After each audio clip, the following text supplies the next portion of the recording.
field of work is artificial intelligence, and since I started, I've been asking myself how can we create truly intelligent systems? So part of my brain is always thinking about the next roadblock that we're going to run into. Why what we understand how to do so far is going to break when we put it in the real world. What's the nature of the breakage? What could we do to avoid that? How can we then create the next generation of systems that will do better? But more recently, I've also been asking myself a question that I had in the first edition of my book, which is, what if we succeed? So that was back in '94. And in '94, I was,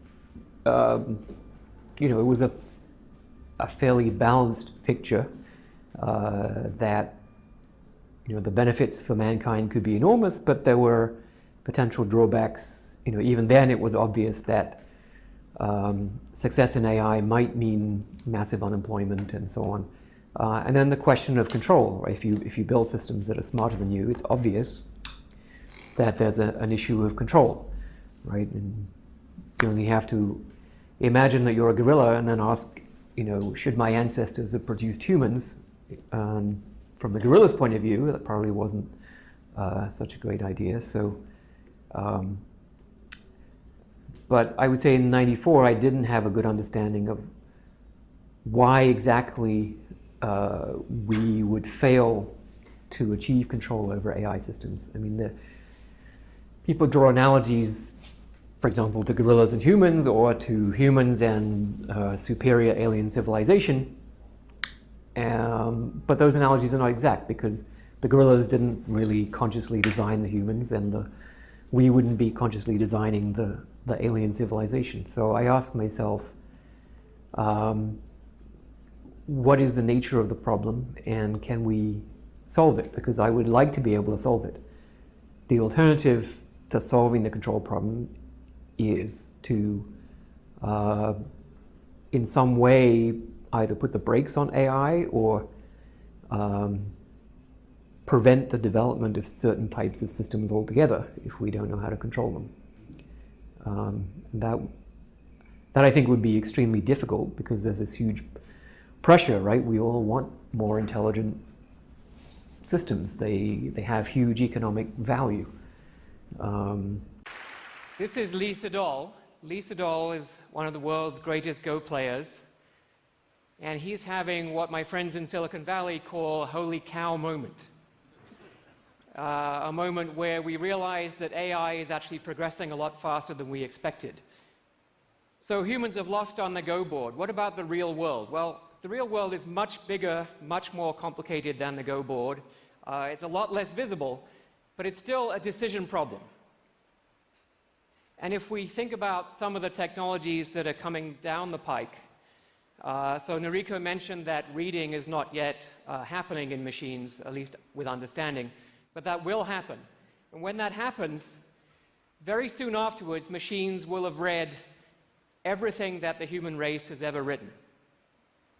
And that will enable machines, along with the ability to look further ahead than humans can, as we've already seen in Go. If they also have access to more information, they'll be able to make better decisions in the real world than we can. So is that a good thing? Well, I hope so. Our entire civilization, everything that we value, is based on our intelligence. And if we had access to a lot more intelligence, then there's really no limit to what the human race can do. And I think this could be, as some people have described it, the biggest event in human history. How can we make AI more capable, and what if we do, and what can we do to make sure that the outcome is beneficial? Those are the questions that I ask myself. And another question I ask is, why do my colleagues not ask themselves this question? Is it just sort of inertia that a typical engineer or computer scientist is in a rut or on the rail of moving technology forward, and they don't think about where the railway is heading, or whether they should turn off or slow down, or am I just wrong? Is there some mistake in my thinking which has led me to the conclusion that the control problem is serious and difficult? But so I'm always asking myself, am I making a mistake?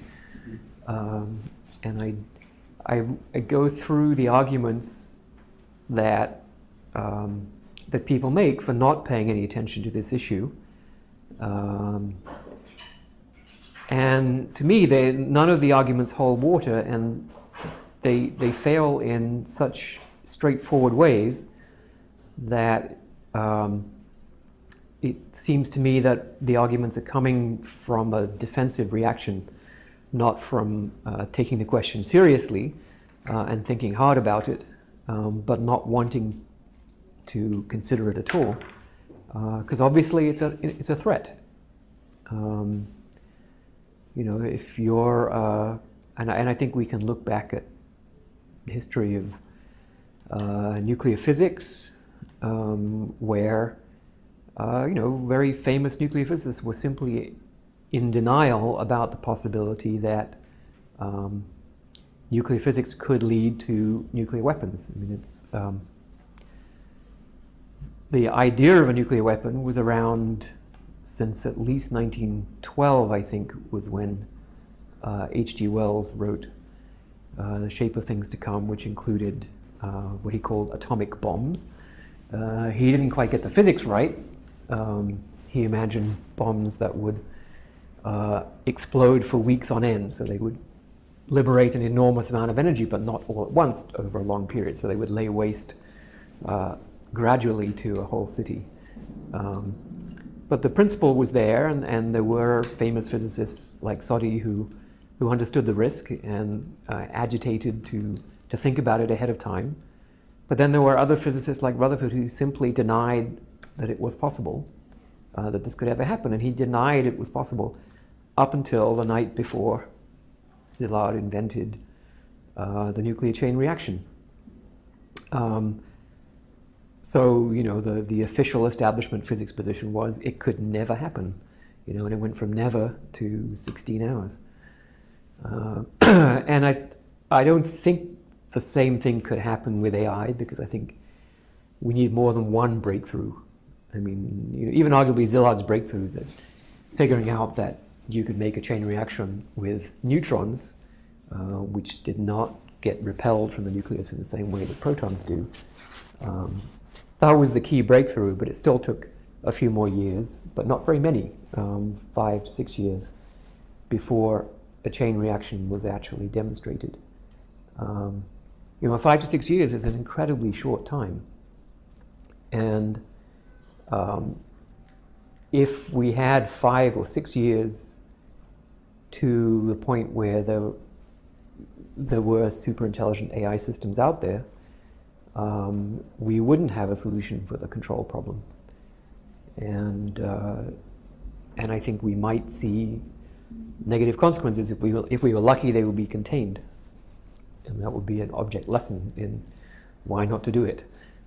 Sort of like Chernobyl was, a medium-sized object lesson in why it's important to think about containment of nuclear reactors. One of the things that's obvious to anyone who opens a newspaper or goes online and looks at the news is that this is a very exciting time. So these are just some newspaper headlines from the last few months. And we have a kind of a match going on between different global powers to see who can spend the largest amount of money on AI. So the UK announced $1.3 billion, and then France announced $1.8 billion, and then the EU announced 18 billion pounds, or like $22 billion.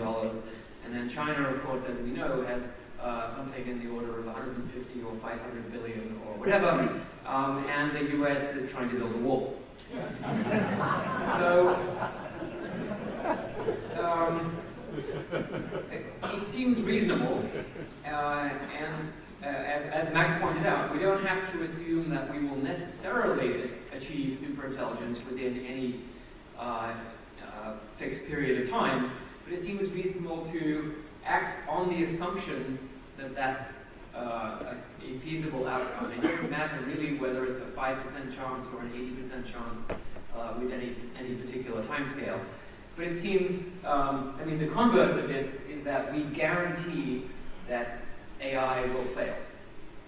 And I have to say, within the last 2 years, we have seen senior established members of the AI community publicly guaranteeing that AI will fail. Now imagine if, for example, senior cancer biologists stood up and said, we guarantee that despite the $100 billion a year that you, the public, are pumping into biological research, we guarantee that we will never, ever cure cancer. Ever. I think that would be a shock.